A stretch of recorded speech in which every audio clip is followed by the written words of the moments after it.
Afternoon Drive masih menemani Anda sore hari ini, Smart Listener di jam 5 sore seperti yang sudah Rifa janjikan tadi, bahwa di jam ini saya akan ngajakin Anda untuk ngobrol bersama narasumber saya, tabu di Afternoon Drive sore hari ini. Nah, kalau berbicara pandemi COVID-19, selain kesehatan yang perlu untuk kita fokusi bersama, selain itu adalah bagaimana perekonomian kita atau mungkin ketersediaan pangan kita di Kota Makassar, apalagi menjelang perayaan Natal dan Tahun Baru nih. Gimana ketersediaan pangan kita di Kota Makassar? Apakah cukup atau sebaliknya? Nah, sore ini saya sudah kehadiran narasumber saya, Ibu Cantik, yang dari tadi sudah hadir di studio Smart FM Makassar, yaitu Kepala Dinas Ketahanan Pangan Kota Makassar. Ada Ibu Dr. Anda Haja Sri Sulsilawati. Assalamualaikum, selamat sore Ibu Sri. Waalaikumsalam, selamat sore Dek Rifa. Apa kabar? Alhamdulillah baik, sehat. Sehat ya. Seharian ini sibuk ya Bu ya?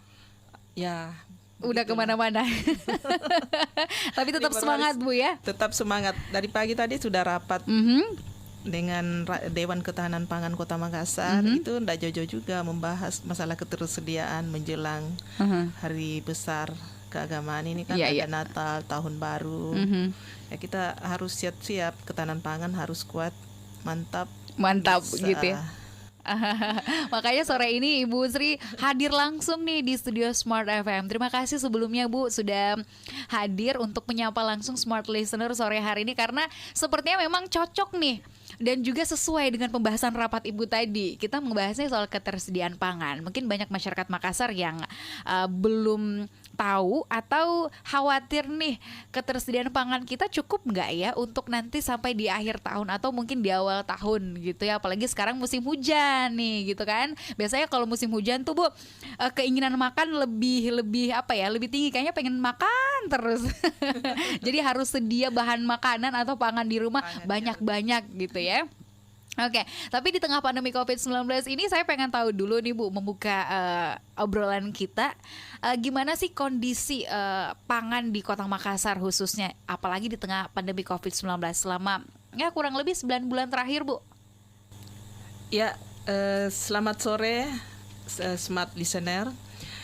Kalau kita berbicara tentang kondisi makro ketahanan pangan di tengah pandemi COVID-19 ini, secara makro untuk Kota Makassar, yang pertama ada ketersediaan dan pemanfaatan pangan yang relatif masih tercukupi dari Pak. Jadi kemudian yang kedua, karena ada pandemi COVID-19 ini, kita sebelum-sebelumnya kan selalu mengalami fluktuasi harga akibat adanya lockdown berapa bulan yang lalu, PSBB PSBB, kemudian dengan cuaca yang mungkin apalagi sekarang kan kita dalam ini La Nina ya. Iya, fenomena La Nina. Hujan itu akan lebih besar 20 sampai 40% dari biasanya, akan berlangsung sampai bulan Februari. Itu biasanya produksinya kan terganggu, produksi di bidang pertanian. Kemudian kita akan menghadapi hari besar keagamaan, ada hari Natal, kemudian hari raya Natal, kemudian ada Tahun Baru 2021. Kemudian yang terakhir kami juga melakukan pendataan di lapangan, bagaimana sih sebenarnya tingkat kualitas konsumsi pangan masyarakat di Kota Makassar, yang itu didasarkan pada indikator yang disebut dengan skor pola pangan harapan. Jadi ternyata bahwa dengan adanya pandemi COVID saat ini, kualitas konsumsi pangan kita juga ikut berpengaruh. Kenapa? Itu daya beli masyarakat juga untuk mungkin mengakses pangan ke rumah tangga itu terganggu karena mungkin dari segi ekonomi, dengan adanya wabah ini banyak mungkin yang apalagi pekerjaannya ya, pendapatannya kehilangan menurun, pekerjaan. Iya. Jadi sekarang ini dibanding dengan skor pola pangan harapan sebelum-sebelumnya, kita mengalami penurunan sebesar 78, skornya 78,8. Yang sebelumnya itu sampai ada terakhir itu dari data untuk 2019 itu 90. Oke. Ini kualitas konsumsi ya, penurunan betul. kualitas konsumsi di tengah masyarakat di tengah pandemi COVID-19. Itu kalau kita berbicara soal konsumsi, boleh nanti kita bahas di sesi selanjutnya. Tapi saya penasaran nih Bu, selama masa pandemi COVID-19 ini bahan pangan apa saja kemudian yang menjadi kendala begitu sehingga itu juga berpengaruh terhadap pola konsumsi masyarakat? Sebenarnya kalau secara makro ya, ketersediaan kita itu cukup. Jadi antara kebutuhan dari data kami untuk pangan-pangan strategis ini yang kita masih banyak stok. Jadi ada dari pemantauan identifikasi cadangan pangan di masyarakat, ada 11 pangan strategis. Ada 11 pangan strategis yang ketersediaannya semuanya masih dalam kondisi surplus. Ya, apa saja itu? Ya, Bu? dengan jumlah penduduk 1,5 juta jiwa lebih, yaitu 1.543.373 jiwa Kota Makassar. Ketersediaan pangan kita masih cukup. Sejauh ini yang tersedia dari 11 komoditas itu, yaitu yang pertama beras. Ketersediaan kita itu ada 147.384 ton. Kebutuhan kita hanya 120.636 ton. Berarti masih ada surplus sebesar 26.749 ton. Kemudian pangan strategis yang kedua itu jagung. Itu pun juga ketersediaan itu 5.149 ton. Kemudian kebutuhannya hanya 3.600, berarti masih ada 1.400 lebih. Bawang merah, ketersediaan kita saat ini sebesar 9.987 ton. Kebutuhan kita hanya 6.584 ton, jadi masih ada surplus sebesar 3.400 ton lebih. Bawang putih pun juga masih surplus, yaitu ketersediaan kita itu 20.109 ton. Tingkat konsumsi hanya 16.332 ton, sehingga masih ada surplus sebesar 3.777 ton. Oke. Ini juga cabai besar. Cabai besar ini pun juga biasanya kan ini penyumbang inflasi juga, tetapi saat ini juga masih ada surplus. Jadi kebutuhan kita 16.978 ton. Konsumsi kita 14.647 ton dengan masih ada surplus sebesar 2.331 ton. Berarti cabai memang rawit juga, daging sapi, daging ayam, telur ayam, minyak goreng, gula pasir. Jadi 11 pangan strategis inilah yang biasanya harus kita jaga karena ini kan yang banyak dikonsumsi, dan ketika dia tidak stabil akan ada gejolak-gejolak. Tapi ternyata semua masih dalam kondisi aman. Aman ya, jadi cocok. Kalau misalnya tadi Ibu katakan secara makro memang kita surplus ya, ketersediaan kita memang masih cukup banyak dibanding dengan konsumsi masyarakat di Kota Makassar. Jadi tidak ada perlu kekhawatiran yang timbul begitu ya. Nah, di sesi selanjutnya kita akan lanjut membahas lagi soal topik kita sore hari ini. Di menjelang perayaan Tahun Baru dan juga Natal, seperti apa sih ketersediaan pangan kita gitu ya, dan apa langkah-langkah kemudian yang dilakukan oleh Dinas Ketahanan Pangan sendiri untuk mungkin terjun ke lapangan, melihat harga-harga dan lain sebagainya. Obrolan kita sore ini bersama Dinas Ketahanan Pangan Kota Makassar masih berlanjut. Smart Listener, Anda bisa mengakses WhatsApp kami di 0811 461011. Jika ada sesuatu yang ingin Anda komentari atau ingin tanyakan langsung kepada Ibu Kadis, sore ini sudah hadir beliau ya. Nah, pada dasarnya memang kan ada 3 pilar ya Bu ya dari ketahanan pangan. Yang tadi kita sudah bahas di sesi yang pertama adalah ketersediaan. Jadi kita surplus nih ketersediaan. Tapi kalau berbicara soal pilar kedua, bagaimana aksesibilitas pangan tersebut ke rumah tangga, itu yang menjadi pertanyaan. Karena walaupun pada dasarnya kita surplus nih, banyak ketersediaannya di 11 komoditas utama tadi, bahkan banyak kemudian masyarakat yang ke rumah-rumah tangga itu belum diakses dengan baik, belum bisa sampai ke rumah-rumah tangga. Itu seperti apa Ibu? Silakan. Tadi dari kita masuk ke aspek aksesibilitas pangan ke rumah tangga. Jadi kalau kita berbicara tentang aspek aksesibilitas pangan ke rumah tangga, ada 2 faktor yang harus kita lihat di sini, yaitu faktor ekonomi dan fisik. Jadi bagaimana rumah tangga itu bisa mengakses pangan yang tadi surplus di aspek ketersediaan. Nah, untuk mengakses itu tentunya dibutuhkan daya beli. Nah, ini dari aspek ekonomi, bagaimana rumah tangga itu memiliki kemampuan. Kemudian yang kedua, walaupun juga mereka memiliki daya beli, tetapi kalau harga tidak terjangkau, misalnya terjadi inflasi, nah, itu pun juga akan menjadi sesuatu yang sulit bagi mereka, khususnya pada rumah tangga yang rawan pangan. Nah, kalau kita melihat saat ini bahwa untuk di Kota Makassar ini kan ada beberapa daerah-daerah, wilayah-wilayah di Kota Makassar yang dianggap rawan pangan. Kenapa? Ada indikator-indikator yang menyebabkan wilayah tersebut menjadi wilayah-wilayah rawan pangan. Salah satunya bahwa di wilayah tersebut juga ada banyak rumah tangga yang masuk kategori desil 1, yaitu rumah tangga yang dalam kondisi prasejahtera. Ya. Nah, kami dari Dinas Ketahanan Pangan sebenarnya sudah melakukan pemetaan mana kelurahan yang masuk rawan pangan, mana yang rentan terhadap rawan pangan. Kemudian dari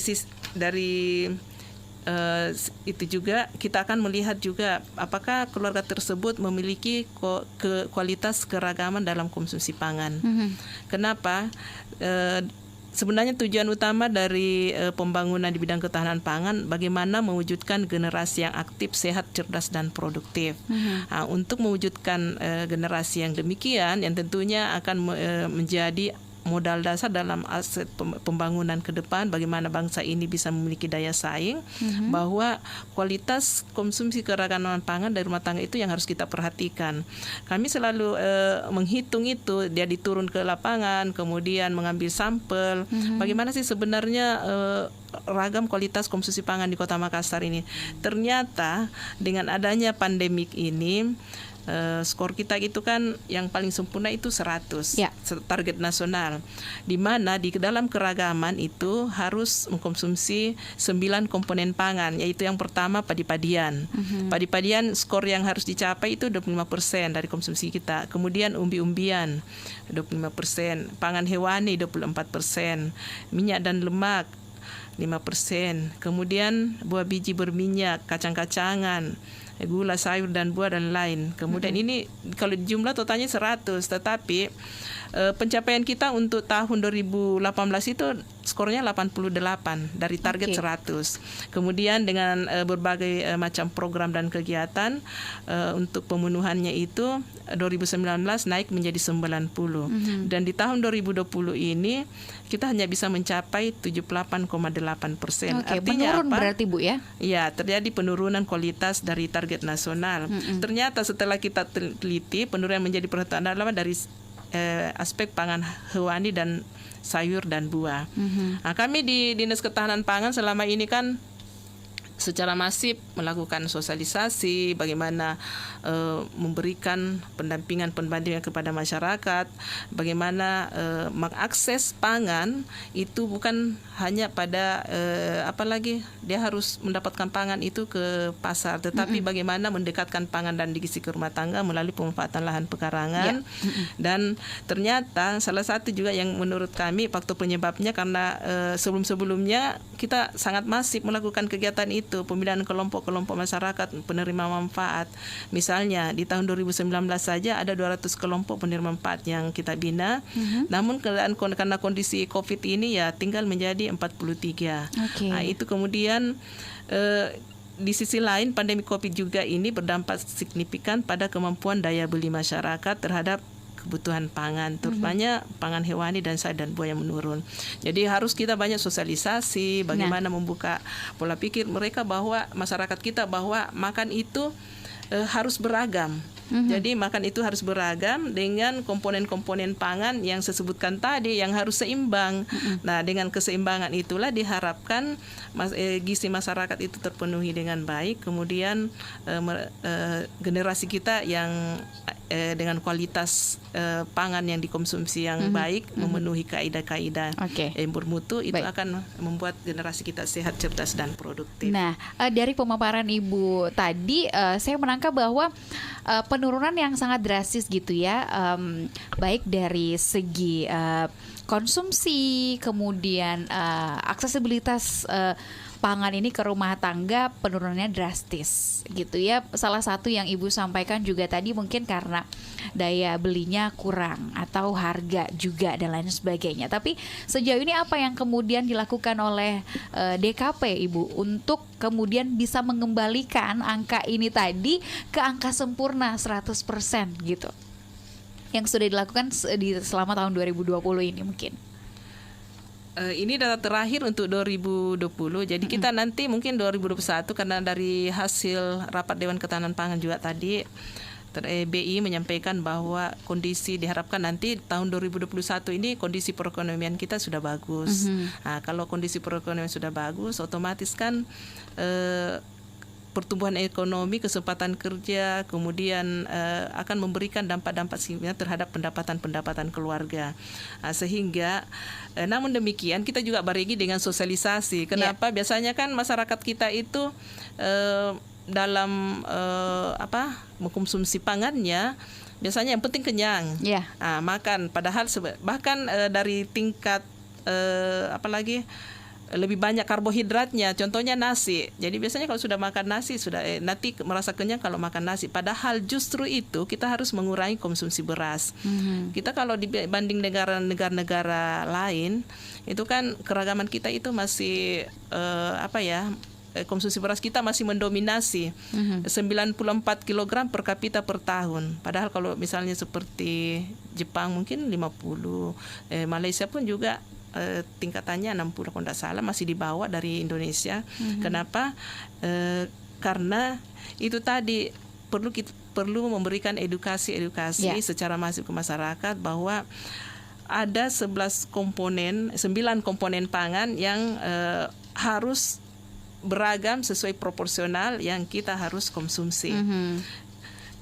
Kemudian istilahnya kalau yang pernah saya dengarkan dari salah satu ahli gizi gitu ya, kalau mau makan lihat isi piringku apa aja gitu, dan itu harus beragam mulai dari karbohidratnya, proteinnya, ada buah-buahannya dan lain sebagainya. Tapi di masyarakat kita kesadaran akan itu masih kurang ya Bu ya? Iya betul, masih kurang. Jadi ada dua bergizi, beragam, bergizi, seimbang dan aman. Jadi pola pangan konsumsi kita harus B2SA.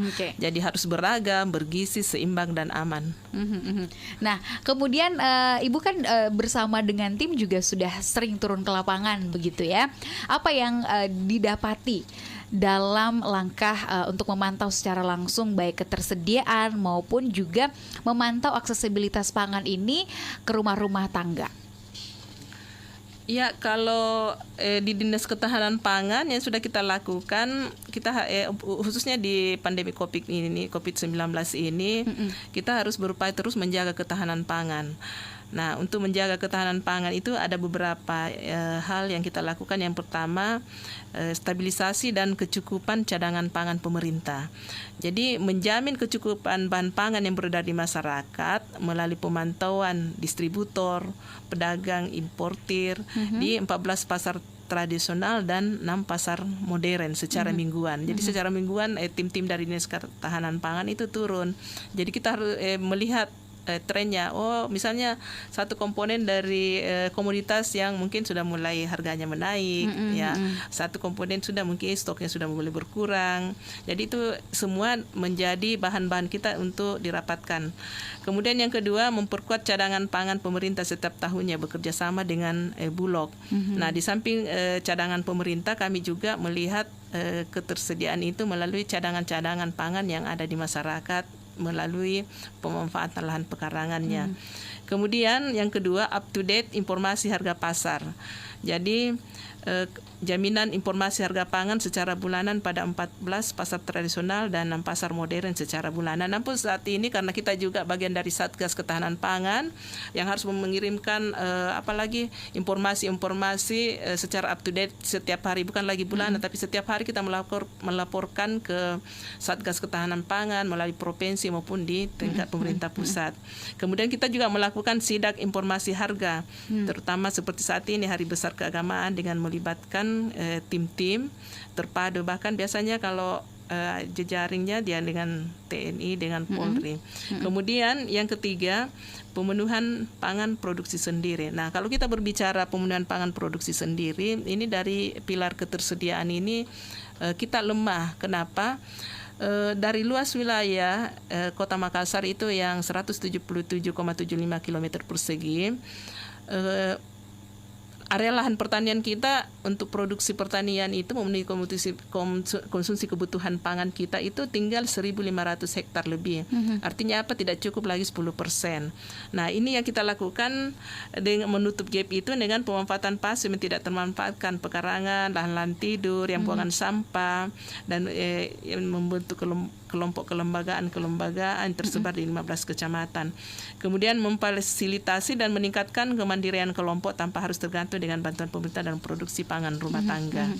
Nah, itu yang kita lakukan dalam menjaga ketahanan pangan. Oke, baik. Tadi yang belum sempat terjawab juga Bu, ketika turun ke lapangan apa-apa saja yang kemudian didapati? Oh ya, kalau kita turun ke lapangan, di samping harga yang kita lihat, kemudian stok, kita juga melihat dari sisi keamanan pangannya. Jadi karena ini masuk ke pilar ketiga ya, pemanfaatan pola konsumsi yang B2S tadi yang beragam, bergizi, seimbang, dan aman. Jadi walaupun pangan itu sudah tersedia dengan cukup, bisa diakses oleh rumah tangga, tetapi ketika yang diakses pun juga apalagi kondisinya tidak aman atau tidak halal, akan belum juga disebut dengan ketahanan pangan. Kenapa? Tujuan tadi itu bagaimana generasi kita itu aktif, sehat, cerdas, dan produktif. Kalau ketika dia mengkonsumsi pangan yang tidak bermutu, yang mungkin ada apalagi menimbulkan keracunan, penyakit-penyakit dan lain-lain, juga tidak aman. Makanya ketika kita turun juga harus memperlihatkan aspek itu, mulai dari apakah dia sudah kadaluarsa, terus kita mengambil sampel-sampel, khususnya kalau di ketahanan pangan itu keamanan pangan segar asal tumbuhan. Jadi kita mengambil sampel sayur, buah, baik di pasar tradisional maupun di pasar modern. Untuk kita lakukan pemeriksaan secara langsung, test kit, kalau ada indikasi kita masukkan ke laboratorium. Oke, baik. Itu yang sering didapatkan di lapangan, begitu mungkin ya. Ada bahan-bahan tambahan yang beracun. Oke, baik. Pestisida. Nah, untuk menjamin juga konsumsi kita atau pangan yang kita konsumsi itu aman, sehat, begitu ya. Salah satu yang juga dilakukan oleh Dinas Ketahanan Pangan ini adalah membina ibu-ibu petani, begitu ya, ibu-ibu tani, kelompok-kelompok ibu tani untuk ibu-ibu rumah tangga memanfaatkan pekarangannya untuk menanam pangannya sendiri, begitu ya. Kita akan bahas itu di sesi selanjutnya. 101,1 Smart FM Makassar, KG Radio Network, masih bersama dengan Dinas Ketahanan Pangan Kota Makassar sore ini. Dan tadi juga sempat disinggung juga ya bahwa untuk bisa memudahkan masyarakat mengakses pangan tersebut, Dinas Ketahanan Pangan ini sejauh ini sudah membina ya Bu ya, ada kelompok-kelompok tani. Ada 94 kalau nggak salah Bu ya? Atau mungkin lebih dari jumlah itu yang diberdayakan oleh Dinas Ketahanan Pangan? Ya, kalau berbicara kelompok tani, kami sudah membina sebenarnya mulai 5 tahun yang lalu, tetapi kalau saya tidak salah juga kan ada Permentan itu mulai dari 9 yang masih disebut yang KRPL dulu, Kawasan Rumah Pangan Lestari. Tetapi kami masuk di ketahanan pangan gaungnya karena kami melakukan gerakan-gerakan. Gerakan bagaimana yang awal itu kita buat inovasi gerak tanam 1000 lorong garden. Kemudian itu dari gerakan-gerakan itulah yang bagaimana secara masif kita memunculkan perilaku menanam. gerakan menanam, perilaku menanam. Kemudian kita berharap dengan perilaku menanam itu menimbulkan kebiasaan menanam. Bu, syukur-syukur nanti ke depannya kalau ini berkelanjutan terus akhirnya menjadi budaya menanam. Kenapa? Karena kita tahu bahwa ke depannya dunia ini akan krisis karena krisis pangan dan energi. Nah, saat ini kita berharap semua rumah tangga itu mampu mencari solusi sumber pangannya sendiri. Nah, ketika kita sendiri misalnya yang menanam, kemudian tentunya kita akan memanen yang kita tanam itu pasti kita tidak mau memberikan sesuatu yang merusak kesehatan. Benar. Seperti zat kimia, racun, pestisida dan sebagainya. Nah, inilah yang kita berharap ketika semua kelompok-kelompok masyarakat mau memanfaatkan lahan pekarangan dengan tidak melihat bahwa harus ada lahan yang luas dengan metode vertical garden, hidroponik. Nah, iya, di mana saja bahkan di atap pun kita bisa menanam. Nah, itu pun juga memiliki multiplier effect yang bukan hanya meningkatkan ketahanan pangan tetapi ketahanan ekonomi keluarga, bahkan ketahanan sosial. Lingkungan sekitar kita kan menjadi asri, kemudian interaksi sosial dengan tetangga-tetangga dengan hobi yang sama, apalagi sekarang ini kan pengembangan ibu-ibu suka bunga-bunga ya. Iya. Jadi itu bisa juga dengan sayur-sayuran. Sayur-sayuran. Jadi, kita berharap dari ketahanan pangan memang masyarakat karena lahan pekarangan ini sudah ada juga perwalinya, kita buat bukan hanya bentuk kelompok-kelompok wanita tani, tetapi kita berharap juga masjid dengan kelompok-kelompok remaja masjidnya, majelis taklim dan sebagainya. Nah, kita dari ketahanan pangan siap untuk melakukan pendampingan dan bahkan ini menjadi bagian dari strategi pemulihan ekonomi di tengah pandemi COVID-19 ini. Kami yang pertama kami lakukan yaitu memperkuat kemitraan strategis. Ya, intensifikasi produksi, yang memperkuat network dengan Bank Indonesia. Jadi Bank Indonesia sendiri sangat care dan ini tahun kedua kami dibantu kelompok-kelompok binaan itu dibantu sebagai kawasan pengendali inflasi dan diharapkan menjadi strategi partnership terbaik antara masyarakat dan pemerintah dalam pengendalian inflasi di Indonesia 2021.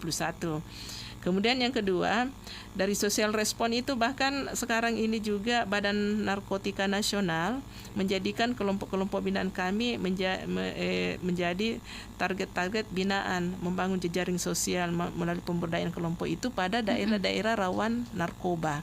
Karena diharapkan dengan begitu kan multiplier efeknya kan lingkungannya menjadi bernilai positif. Jadi hal-hal yang mungkin keinginan sesuatu yang lain ya artinya kesempatan-kesempatan untuk itu karena lingkungannya bagus, kemudian ada kesempatan kerja di situ, ada kesempatan pendapatan. Akhirnya itu kita berharap akan bernilai positif. Kemudian digitalisasi teknologi. Nah, keberlanjutan dari tadi ditanyakan ada 94, sebenarnya dari awal kita sudah ratusan karena kita ini kan dari sudah bertahun-tahun melakukan pembinaan itu. Awalnya itu kan 2017 ada 500 waktu itu. Itu kita kenapa secara masif kita mulai dari sosialisasi dan pengenalan. Kemudian kita memberikan pendampingan, penumbuhan. Mereka semua panen, belajar budidaya dan sebagainya. Nah, kemudian yang ketiga kita berharap ada pengembangan dan tadi ini berbagai pengembangan dari CSR, kemudian mungkin dari seperti tadi yang saya sebutkan dari Bank Indonesia, kemudian ada jejaring sosial dari Badan Narkotika Nasional, kemudian pemerhati-pemerhati yang memang gemar menanam ya. Nah, terakhir ini kami juga mendapat perhatian dari luar negeri, dari Amerika, kerjasama intensif dengan Colorado University, University Virginia Tech University, UGM, ITB, Unhas yang didanai dari Departemen Luar Negeri Amerika Serikat melalui proyek modernisasi kota melalui Smart Urban Farming berbasis digitalisasi artificial intelligence. Kerjasama ini juga memberikan output pengukuran kualitas udara, indeks panas, ketahanan pangan berkelanjutan dan insya Allah mungkin dimulai Desember 2020 ini. Kemudian di dalam strategi pemulihan ini yang kedua, bagaimana kita meningkatkan daya saing produk. Tadi Dek Fira menyatakan bahwa bagaimana sebenarnya kelanjutan kelompok itu. Jadi kelompok itu kita sekarang sudah banyak juga yang masuk pada tahap kemandirian. Artinya tanpa kita bantu lagi mereka sudah berkembang dengan baik karena aspek pendapatan sudah masuk. Produksi-produksi mereka masuk ke supermarket, masuk ke hotel, restoran, kemudian masyarakat sekitar di kawasan-kawasan kelompok itu juga yang apalagi langsung tidak ke pasar lagi ya, langsung membeli apa yang diproduksi oleh kelompok-kelompok yang sudah kita bina. Nah, intensif kerjasama ini harus kita dukung dengan bagaimana agar apa yang dihasilkan itu berkualitas. Makanya kita kerjasama dengan sektor swasta dalam benih, yaitu PT Iswes Panamera. Dan kemudian sekalian menyediakan tenaga ahli dan perluasan kawasan urban farming. Kemudian kita juga menggerakkan partisipasi aktif penyuluh pertanian dalam pembinaan standarisasi, label, sertifikasi produk pelaku pangan, karena ini kan bukan hanya budidaya menanam produk, tetapi bagaimana setelah itu olahannya berkembang menjadi penguatan UKM pangan, industri pangan rumah tangga, yang cikal bakalnya rintisan yang kami lakukan. Kemudian yang terakhir memperluas jejaring pasar, kerjasama langsung dengan pasar modern. Jadi awal-awal kami kerjasama dengan Gelajah, supermarket, tetapi sekarang sudah merambah kemana-mana dan sekarang juga ada apalagi supplier yang dari penyuluh itu sendiri. Ya, baik. Jadi yang awalnya dibina untuk rumah tangga sendiri, untuk konsumsi pribadi, saat ini sudah meluas, bahkan sudah menjadi salah satu usaha rumah tangga begitu ya. Jadi produk-produk dari pekarangan-pekarangan rumah warga yang awalnya dibina DKP, saat ini mereka sudah manfaatkan itu untuk menjadi salah satu pintu penghasilan begitu. Langkah strategis juga untuk pemulihan ekonomi, apalagi di tengah pandemi COVID-19 seperti ini ya Bu ya. Betul. Nah, tapi kalau kita berbicara lagi soal menjelang Natal dan Tahun Baru ini, biasanya tantangan yang didapatkan di lapangan seperti apa dalam itu tadi, dalam mungkin pemenuhan ketersediaan dan juga aksesibilitas masyarakat ini dalam mengakses pangan ini? Kalau saat sekarang ini kan biasanya akan terjadi tren permintaan kalau ada hari raya besar keagamaan, konsumsi pangan masyarakat itu kan meningkat. Tapi sepanjang sepanjang ketersediaan itu kita mencukupi, tidak perlu panik buying. Artinya ya apa yang sesuai kebutuhan itu saja yang dibeli, tidak usah beli borong banyak kemudian menjadi cadangan, akhirnya permintaan tinggi. Tetapi saya pikir saat sekarang ini kan dengan kondisi pandemi COVID, bahkan awal-awal sebelumnya yang dikira akan terjadi kelangkaan malah terjadi deflasi malah. Jadi beberapa komoditas-komoditas itu malah harganya turun. Namun untuk saat sekarang ini memang agak fluktuatif juga karena komoditas yang sudah mulai naik kami pantau yaitu apa saja? Ini yang cabai mulai naik juga karena kemudian daging ini cabai yang agak fluktuatif sekarang ini. Oke, Ibu datang ke sini lengkap dengan data-data. Ya, betul. Saya lihat dulu datanya. Jadi kami Data persilakan ini, untuk melihat data biar nggak salah dan biar masyarakat juga semakin paham begitu ya. Ini loh temuan di lapangan seperti ini gitu ya.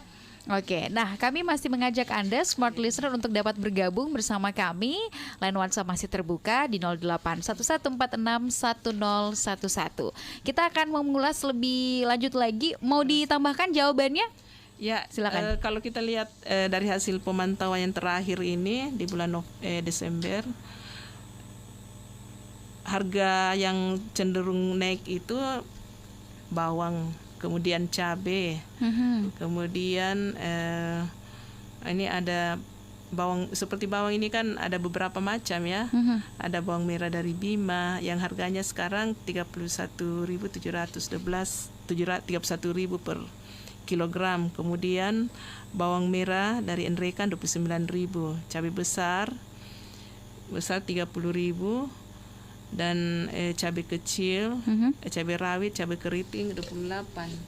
Tapi kalau saya lihat terakhir ini sudah meningkat, bahkan seperti bawang merah yang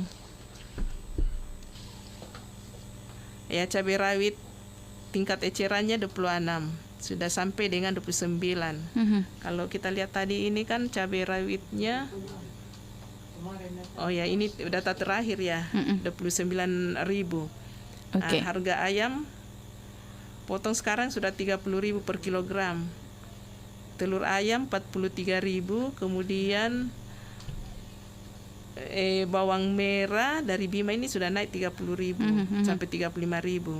Minyak curah juga mengalami kenaikan 13.500 per kilogram. Kemudian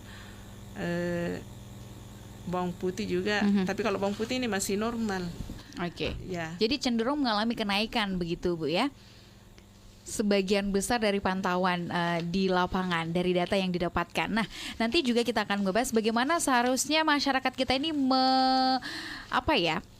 menghadapi kenaikan harga ini ya.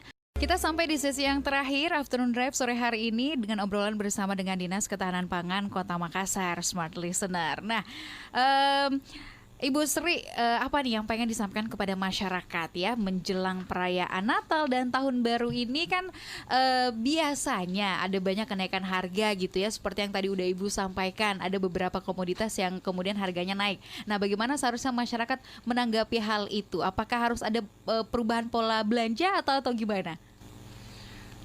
Silakan. Kalau jelang hari raya ini kita berharap bahwa masyarakat kita ini sudah menjadi konsumen yang cerdas. Jadi harus berbelanja dengan bijak. Jadi tidak usah berbelanja, jangan tadi yang saya maksud itu berbelanja sesuai kebutuhan, ya.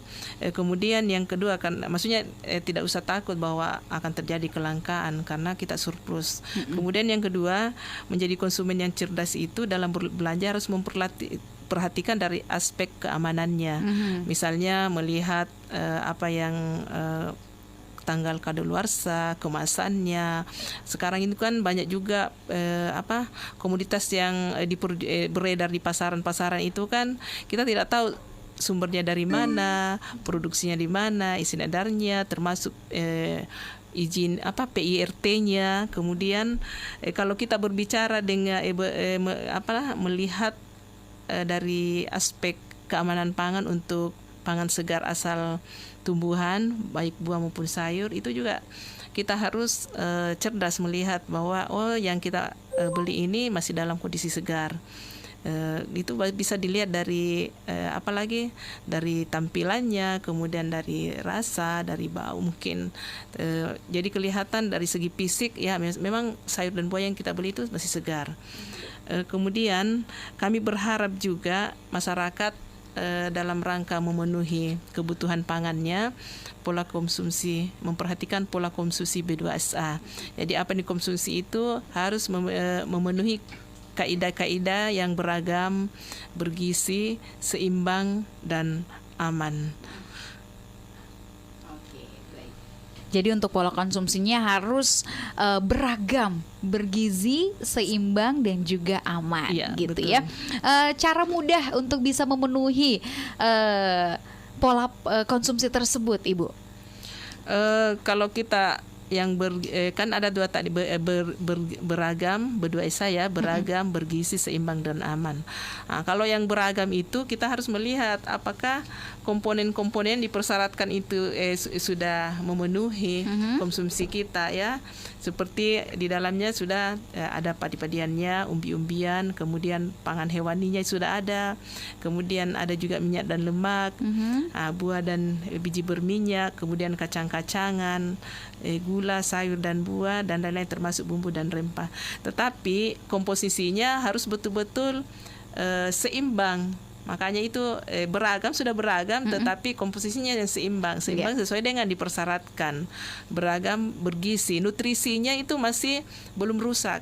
Ya, karena kenapa? Mungkin pengolahan, jadi pengolahan yang tidak yang dalam proses pengolahan itu merusak nutrisi yang terkandung di dalam pangan tersebut. Nah, bagusnya kita mungkin banyak mengkonsumsi pangan-pangan yang segar. Kemudian yang terakhir itu tadi yaitu aman. Jadi aman karena pangan yang kita konsumsi itu tidak mengandung cemaran-cemaran baik secara fisik karena penyimpanan, misalnya pangannya disimpan begitu saja lewat tikus dan sebagainya secara fisik, atau cemaran tidak memenuhi cemaran-cemaran secara kimia maupun biologis. Misalnya secara biologi itu kan berjamur, kacangnya sudah berjamur masih kita makan. Kemudian yang kimia ya dia tercemar dengan zat-zat kimia seperti biasanya kalau ada sayur-sayuran ada timbal, mungkin karena ada pestisidanya, macam-macam yang zat-zat kimia yang bisa karena mungkin dalam proses budidayanya, kemudian dalam proses dari panennya. Nah, inilah semua yang jadi bahan kita, sehingga kedepannya setiap apa yang menjadi tugas ketahanan pangan, bagaimana agar keamanan pangan dari pangan segar asal tumbuhan itu bisa terjamin dengan sertifikasi. Salah satu itu bagaimana kita bekerja sama dengan otoritas kompetensi keamanan pangan daerah agar kelompok-kelompok yang melakukan budidaya itu harus disertai hasilnya dengan pemberian sertifikasi prima, baik prima 1, 2 dan pun 3. Oke, baik. Nah, terima kasih banyak Ibu untuk waktunya sore hari ini, dan seperti yang disampaikan tadi oleh Kepala Dinas Ketahanan Pangan Kota Makassar, jelang perayaan Tahun Baru dan juga Natal ini berbelanjanya harus bijak sesuai dengan kebutuhan. Tidak perlu ada panik buying karena kita surplus ya. Dan pastikan bahwa pangan yang Anda konsumsi itu beragam, bergizi, seimbang dan aman pastinya. Ya, biar kita bisa Ibu, mencapai generasi emas Indonesia gitu ya. Betul sekali. Oke, terima kasih sekali lagi untuk Dinas Ketahanan Pangan Ibu Sri untuk waktunya sore hari ini, dan terima kasih juga untuk Anda smart listener yang sudah mendengarkan obrolan kami sore ini. Rifa Majid pamit, sukses untuk Anda.